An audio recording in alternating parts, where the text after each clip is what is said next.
Good morning. I love that, thank you.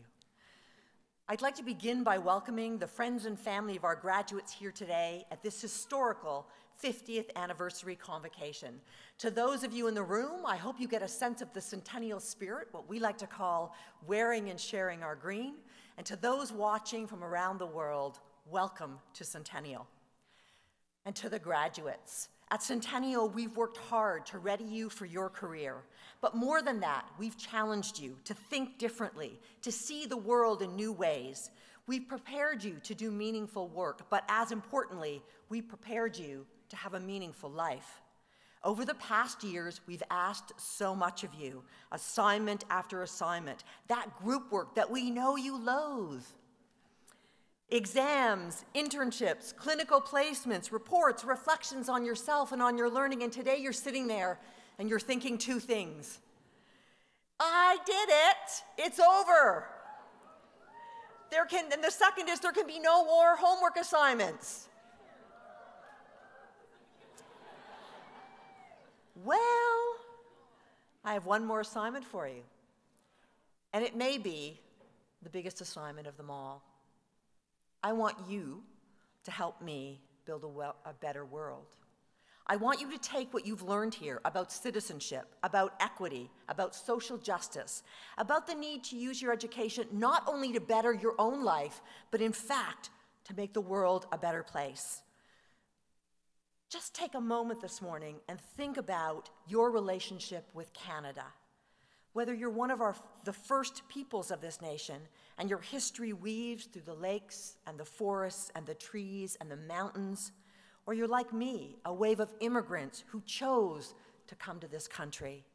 Or perhaps you're an international student and you knew that coming to Canada would be a safe, welcoming place to learn new skills, to introduce yourself to new ways of learning and building community.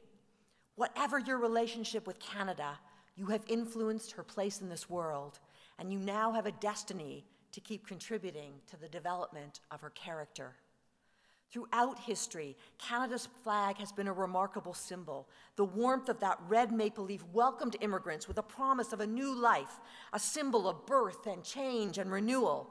And the surrounding whiteness is really a portrait of the vastness of this land, saying that yes, we are big enough, we are welcoming enough, there's a place for all. This July, Canada will turn 150 years old, and Centennial College, your college, was aimed in honor of our country's first 100 years. So let's think today about the kind of ideals that we share as we approach this significant milestone. The world needs powerful voices with profound and practical solutions. You can be the creator of those solutions. We hear so much about skill shortages in this country, but right at the top of that list should be leaders. The parchment you're going to grasp in your hand later today is not simply a declaration to the world of what you now know, nor is it simply a passport to a richer, fuller life. It's a call to action. It invests in you a responsibility to understand your place in the world, to feel viscerally the power you have to make a difference, and a deep and abiding commitment to family, to community, to our country, and to the world. How can we build this country, the country we need? Say yes. Your time as a student here has taught you that you can make a difference, and it's my greatest hope that that sense of empowerment will let you say yes more often. Every once in a while, as Stan referenced, we go to do something and we get this fear. It's that little voice in your head. Do you have this that says, no, don't do this. You're gonna look so stupid, you might fail, people will laugh. But you leave here today able to do so much more than when you first walk in our doors. So say yes. Say yes to adventure, to challenge, to doing things that push you out of your comfort zone. Say yes to being silly, to being whimsical. Say yes to a full and rich and passionate life. And say no. There may be a time in your life when circumstances will make you feel alone, vulnerable, perhaps even desperate. And you may be tempted by people, by ideas, by religion, by circumstances to turn that desperation into hate. Say no. if someone wants to drag you down into that dark place, remember that empowerment in the saying yes and say no to that. Look up. I have the privilege of teaching on Vancouver Island most summers. And very early in the morning when the tide is out, I walk on what is literally the ocean floor. And it's such an interesting experience because I need to look down to make sure I don't trip over driftwood or step on some little crustacean or inadvertently kill some other living thing. But I also need to look up so that I can see the mountains and I can see the sun hitting off the water and I can see the rabbits and deer and the difference. And this is life and this is leadership. We do have to be able to look what's right in front of us. But if we don't look up, we miss so much. Look up at what's coming, at the future, at the possibility. And today, so often when we're looking down, what are we looking at? Our phones. Some of you are doing it right now. That technology is amazing, but it is not your life.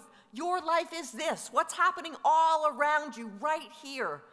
Don't get sucked into a virtual world of false friends, places that have ridiculous assumptions about what a good life is. There's a whole big world out there. Put down the phone, and when you free your hands, you free your heart. Humanity in all its zaniness, its eccentricity, in all its diversity, in all the ways that we express love, that's life. Reach out and grab hold. Live in the here and now and enjoy the moments like this, the moments of your life. Be in them by looking up. And finally, I ask that you be a Trudeau and not a Trump.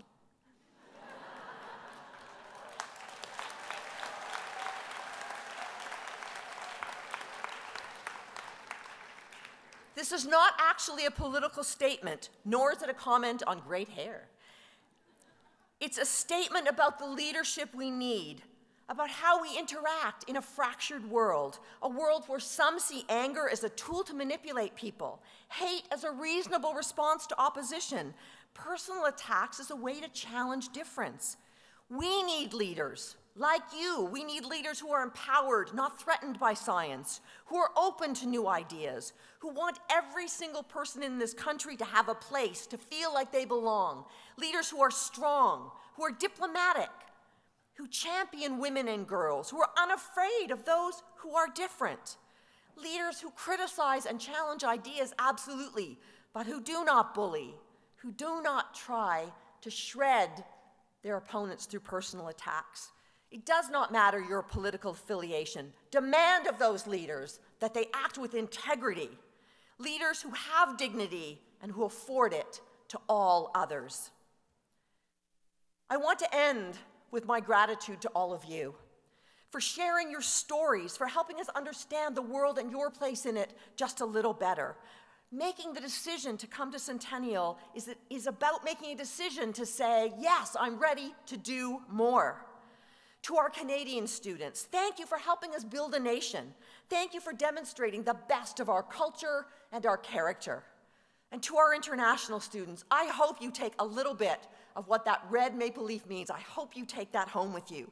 The values that Canadians aspire to, and we don't have it right yet, but we aspire to caring about our environment, to volunteering to build communities, to fighting for equity, supporting women and children and families. These values, take them home with you or stay with us and build the country we all deserve.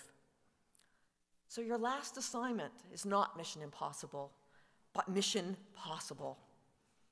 When you leave here today, lead and love, fall down and get right back up, rage and cry, love what you do, help build a nation, and most importantly, be the change you wish to see in the world. Thank you.